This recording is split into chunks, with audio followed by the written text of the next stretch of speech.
So I want today to review a little bit.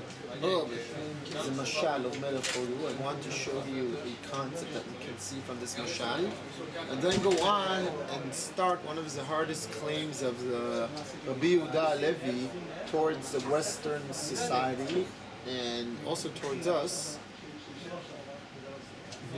Think that's not the best way. Probably one of the hardest claims for a person as part of Western society to actually accept. But first of all, let's start with the mashal.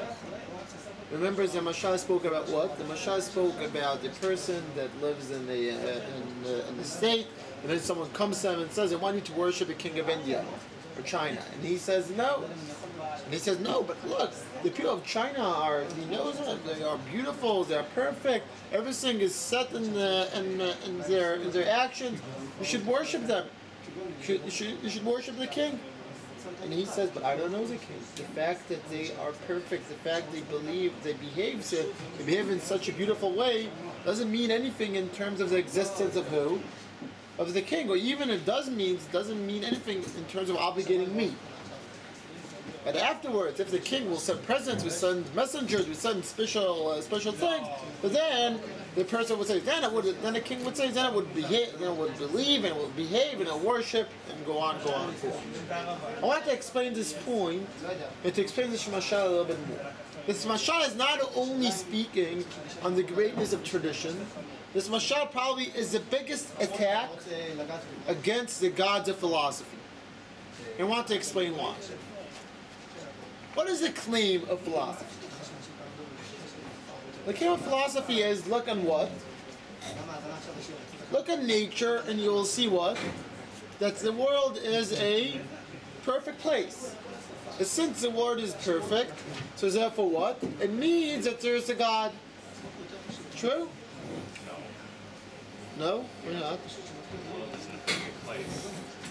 Yes, the world is a perfect place, Naftali. No one can create. You want me to show to you the balance of the world exactly between the sun and being exactly at this point, and the fact that your body is so sophisticated. I can show you how the world. You can claim, but you can also with the whole fact that the universe is constantly expanding. There is proof that there are probably other planets almost exactly like this one. It doesn't matter. It doesn't matter. The fact is that this world is so sophisticated and so perfect that it can't be that it wasn't existing. That it wasn't created. You heard this claim? You heard the claim that if I will take ink and I'll throw it on a piece of paper, the chances that a book will be written from this ink they do exist, but they're really slim, right?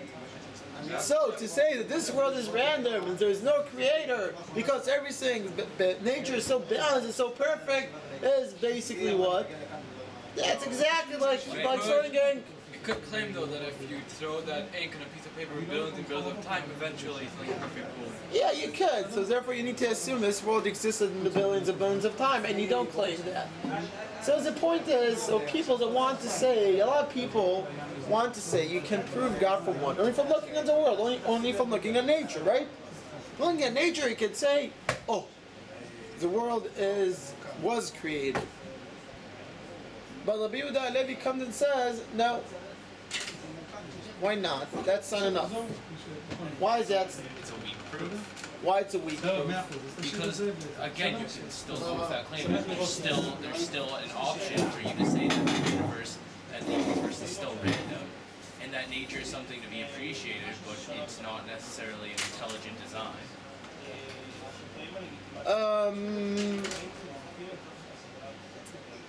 There's so many arguments against it that saying that by the chance, by probability and everything, it still is possible that this was random.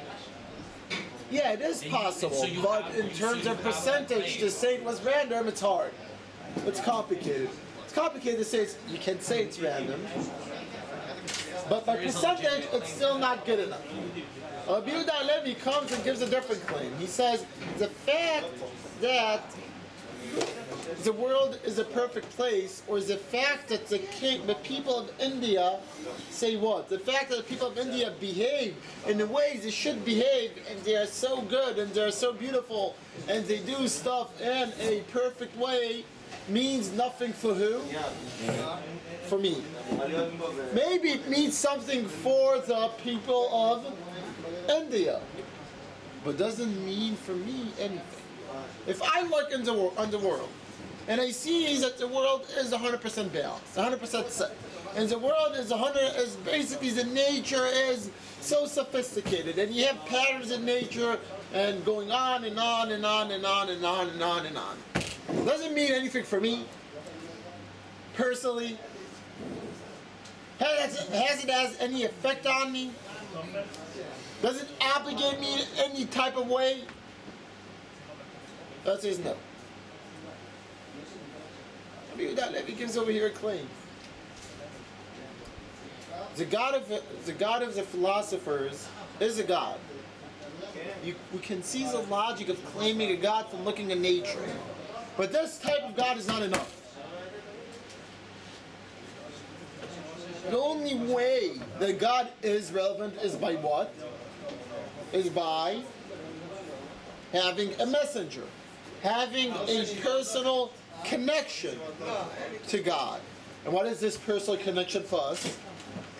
So that's the way that's why Rabbi Yehuda Levi, the Chaver, started to answer to the king. What do you mean started to answer for the king?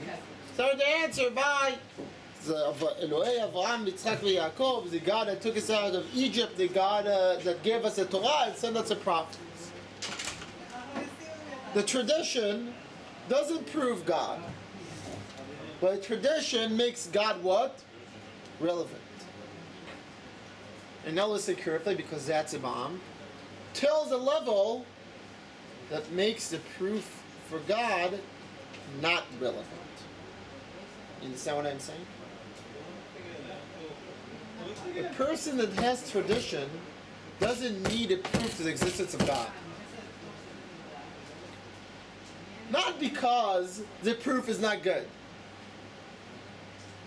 Not because there's no logic in the proof. But because what? But because the proof is not relevant. But because the proof for him is meaningless. So Rabbi Yehuda Levi, if you'll come and prove to him the existence of God by super logic, he will tell you, okay, but who cares? This concept of Rabbi Yehuda Levi is unique, especially. Our God is not the God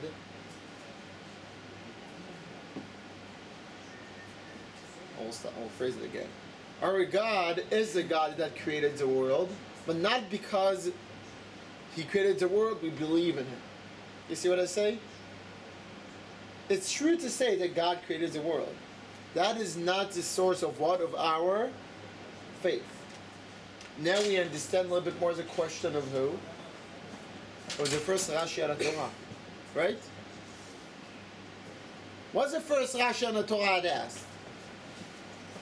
Why we didn't start the Torah from what? From HaChodesh Hazeh Lachem. Why we did start the Torah from the creation? The answer, the Chora, I never understood this Rashi. Because the answer, the Chora, should be simple. What do you mean why did it start the world from HaChodesh Hazeh Lachem? You need to tell us that God created the world. That is the source of faith. But the answer is no. According to Rabbi Yehuda Levi, that's not the source of faith. The creation doesn't obligate you at all. It's not relevant. What is relevant? What's relevant is your tradition.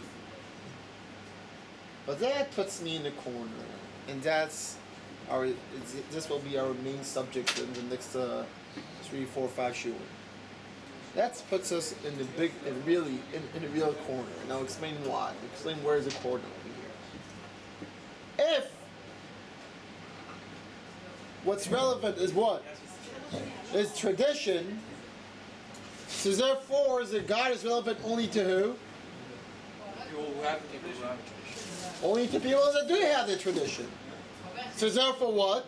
Not really anyone else. Not anyone else. And how can people find religion? Yaakov is going on to the next thing. What do you mean how people can find religion to begin? If you don't have tradition, have what?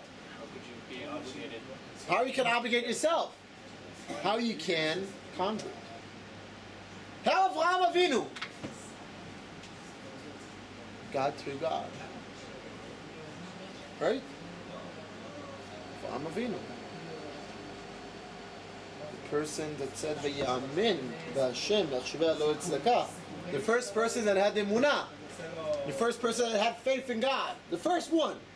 The first time when we hear the term emunah was Avraham Avinu. Till then there was no faith. Avraham Avinu is the first one that had faith. Avraham Avinu became a believer. It's complicated. It's not simple. I mean, now you have a reason for Bereshit.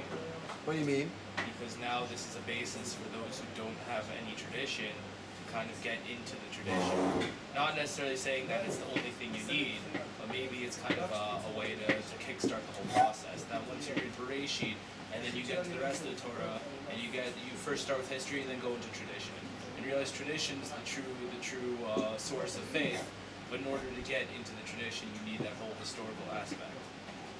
So, what Naftali is trying to answer to us over here, basically, that is the reason why we start from the creation of the world. Because in some ways, the creation of the world, that is the introduction towards what? Tradition.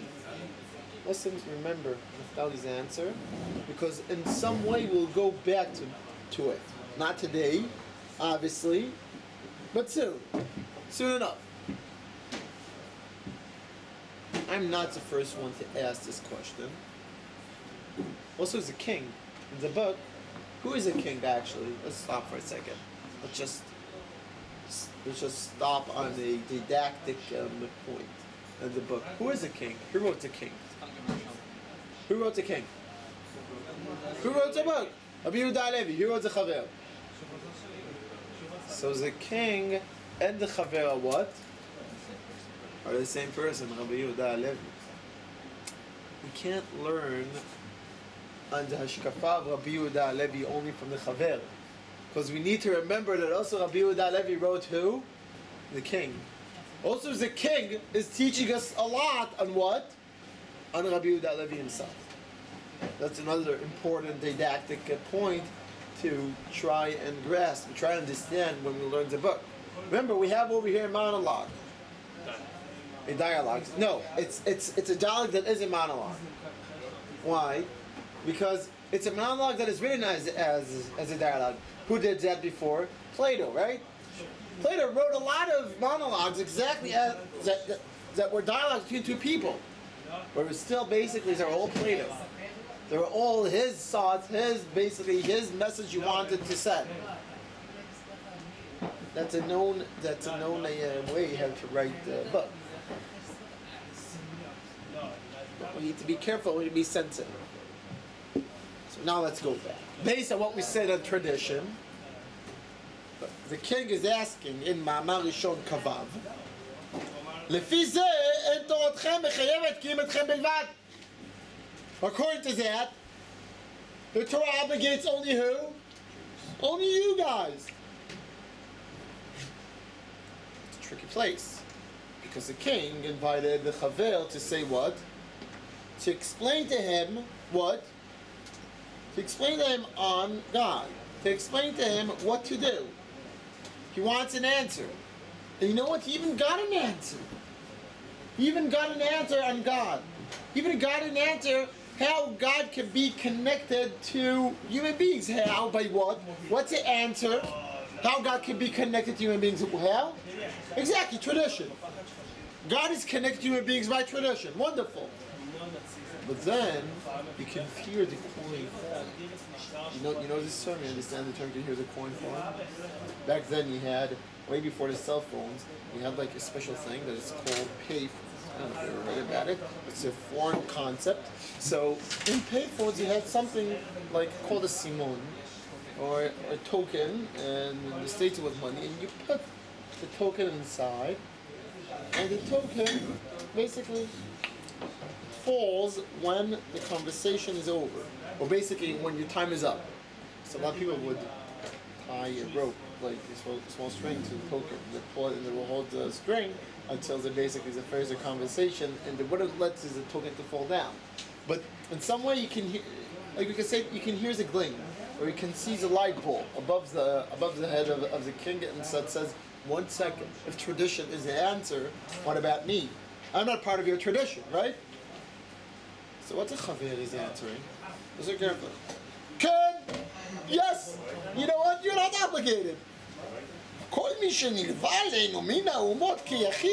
If you want to join our nation, if someone else wants to join our nation as a person,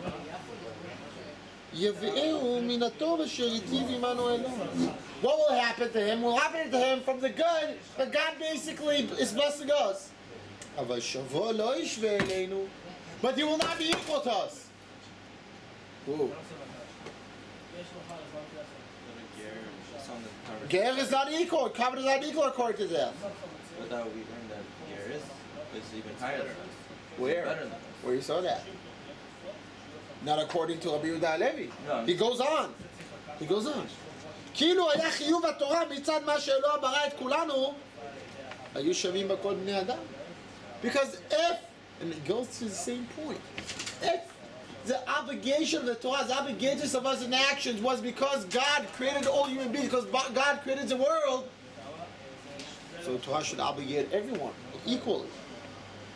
כלבן כשחור, white and black. כי כולם ברואה ויתברך. Because all human beings are creations of God. אולם חיוב התורה עלינו הוא מצד מה שהציענו אלוה ממצרים. ומצד להיות לו התחברות עמנו בהיותנו סגולת בני אדם. It says, it's a reason we are obligated is because A, God took us out from Egypt, tradition, and then it brings over here a new term. We are sgulat bnei adam. We are the core of the human beings. Now all the defense mechanism of Western society, education, what happens to them? They raise up. What do you mean?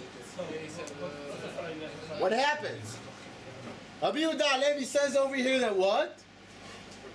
We are better. Yeah, we are better.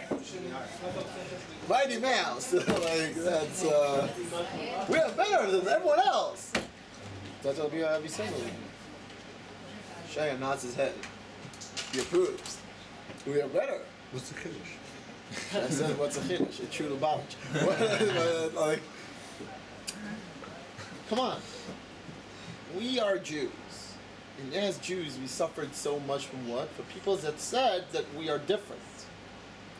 People that said that we are unique. People that said that we are XYZ. What happens over here? We see that our most basic book says in some ways what? The same. So why are you surprised? People shouldn't like us. Because we claim on ourselves the same. We claim we're different. Sgula. Sgula is not different. Sgula is core. We claim that we are the core. When you come to someone and you tell them, let's take a basketball team, okay? And you're playing on your high school team, and you have players, and you basically take the ball and say, listen, I'm the core of the team, so therefore, I'm the core, and there are implications. And you guys are like, I'm really happy they're playing together with me. I'm really happy you can join me. You can join me in this game, but it's not the same. I'm the core. How you would think that the other people, the other players will feel?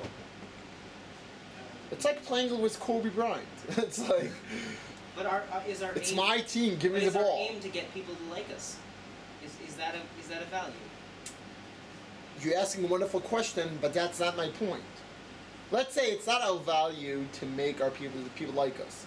Is our value is to make people feel resemblance towards us? Resemblance. Yes, that's the word. Resemblance towards us. Resentment? Resemblance. Resentment. Sorry. That's two different They're two different meanings.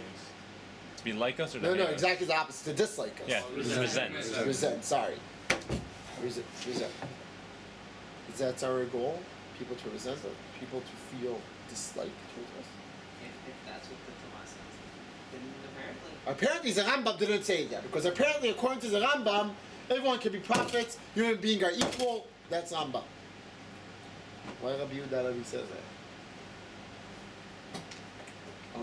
I'll go towards the next step. Imagine that in your school, wherever you went to, doesn't matter what school, someone will come and say I assume that every kid over here had at least one convert in school, right? You had a convert? Definitely, I know you had converts in your school. I assume that every kid over here had a convert. I don't know if in his grades, a grade above, a grade lower. Imagine reading together to Rabbi Yehuda Levi with converts in the room. How unpleasant it will be.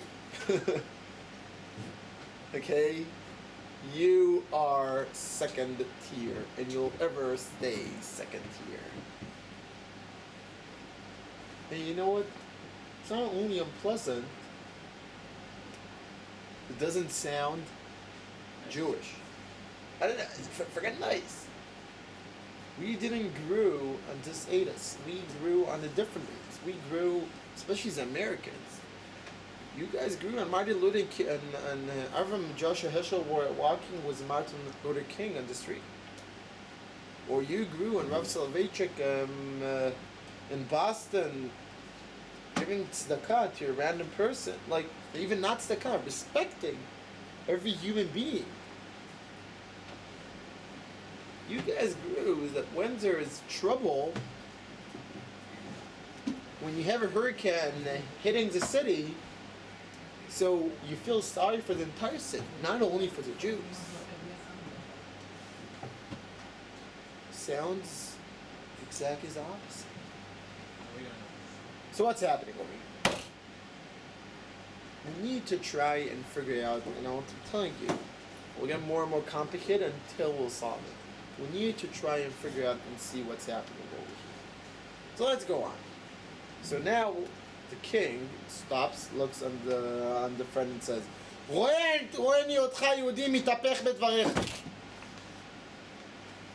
tone had changed. After your claim was good,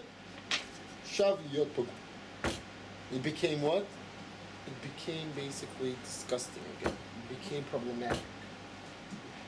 Amar HaChavim, Se'eni na. Wait a second. And I'll explain to you what? I'll explain to you this concept in a wide way. In ways that you can accept. And this point will become the most beautiful point, most logical point of the king. The king that said, say whatever you want to say. אמר חברים, הלא תודה כי העניין הטבעי שאם היינו מתחייבים לקיחת מזון, הגידול וההולדה הם מכוחותיהם וכל תנאיהם יחדו בו הצמחים ובעלי חיים, לא אדמה ואבנים המחצבים והיסודות. So you can admit that basically there are a lot of things that are the definition of life, and I always get into fights with, especially with American students on it. So the animals are living creatures, and plants and the ground basically is not. You know, I have a lot of students in the past that told me that's not true. The trees are also defined as living organs, right?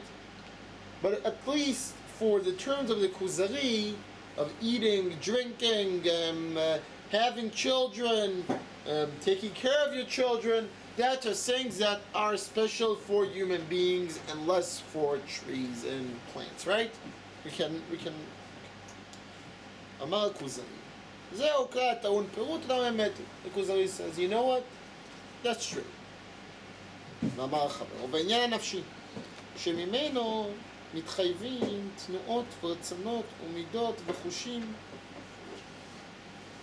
חיצוניים מפנימיים וכיוצא בהם נחדו כל בעלי החיים. And the animals are also special because they move, because they have wills. So חבר says, אף זאת אין לדחות, so that's true. ואילו האדם, the human being, מתייחד מכל בעלי החיים בעניין השכלי. Human being has a brain. שממנו נתחייבו תיקון המידות, ואחרי זה תיקון ענייני הבית, ואחריו תיקון ענייני המדינה. וככה קמה אומנות הנהגת המדינה ואיתה החוקים הנוגעים במדינה. Human being is the next level, is the next stage. What's the next stage?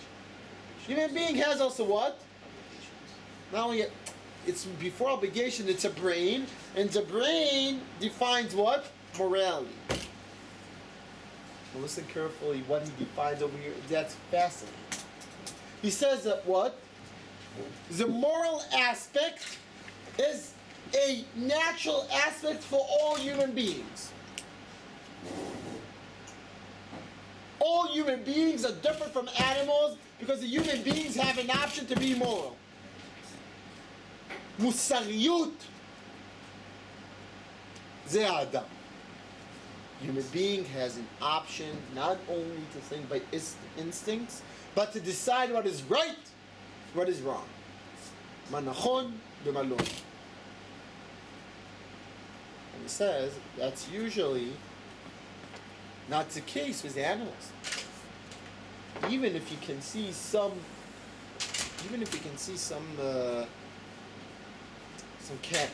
characters that on animals, like loyalty, for example. Animals have loyalty, like dogs have loyalty, right? That's a known fact.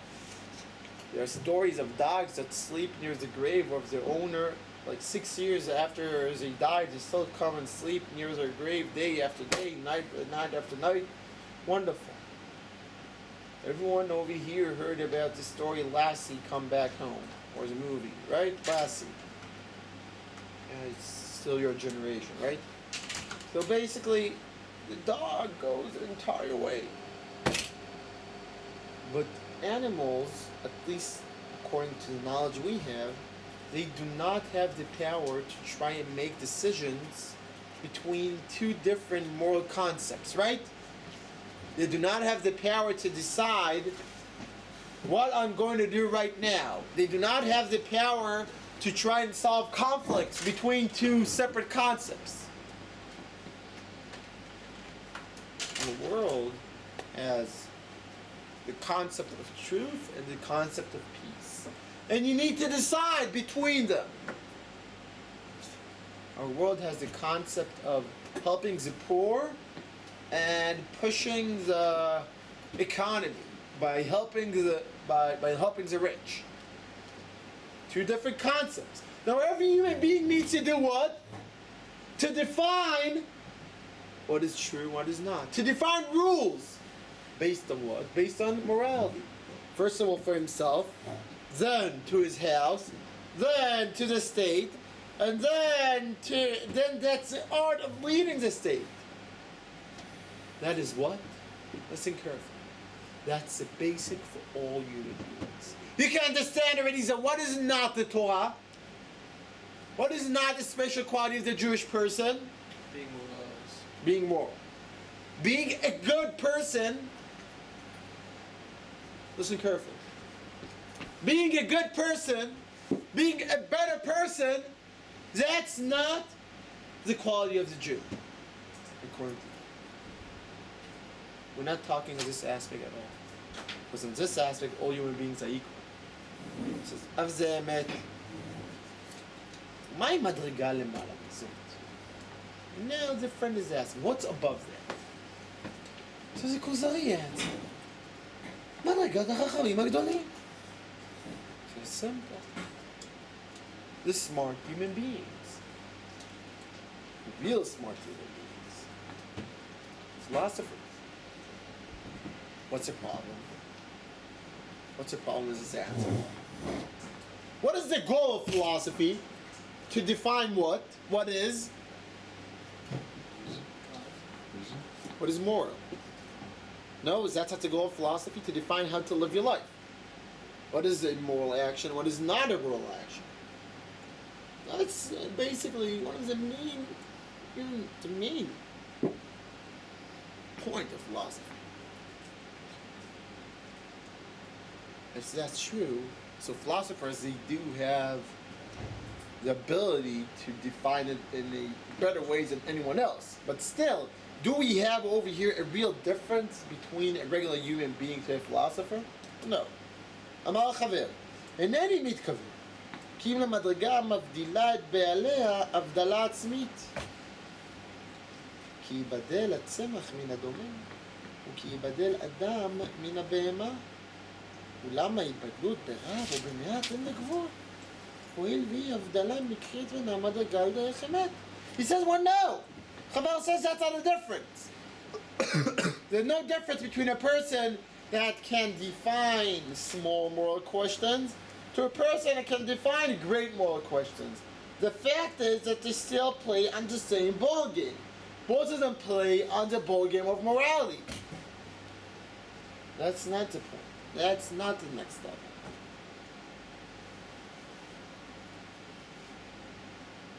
So let's stop over here for a second and try to understand a little bit more what is the claim of the Chaver. The Chaver basically comes and says, you should know.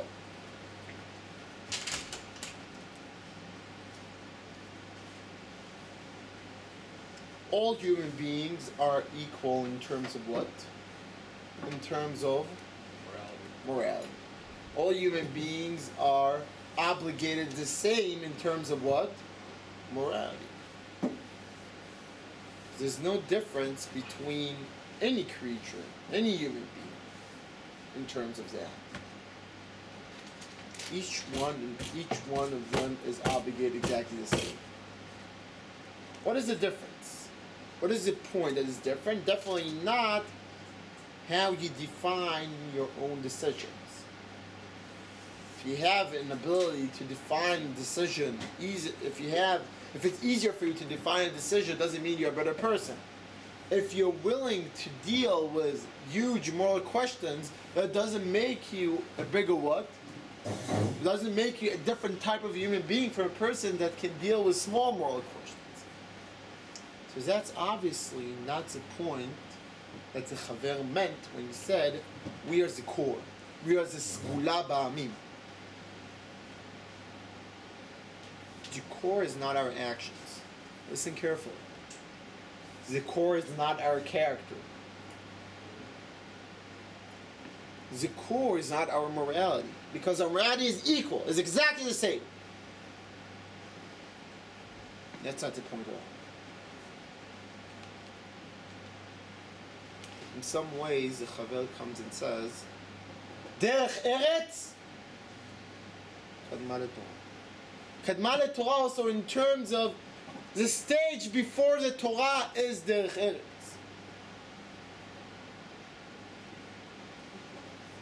You need to have Derech Eretz. That's what makes all human beings what? Equal. What is the difference? What is the next stage? What is the next step? We'll speak about next week.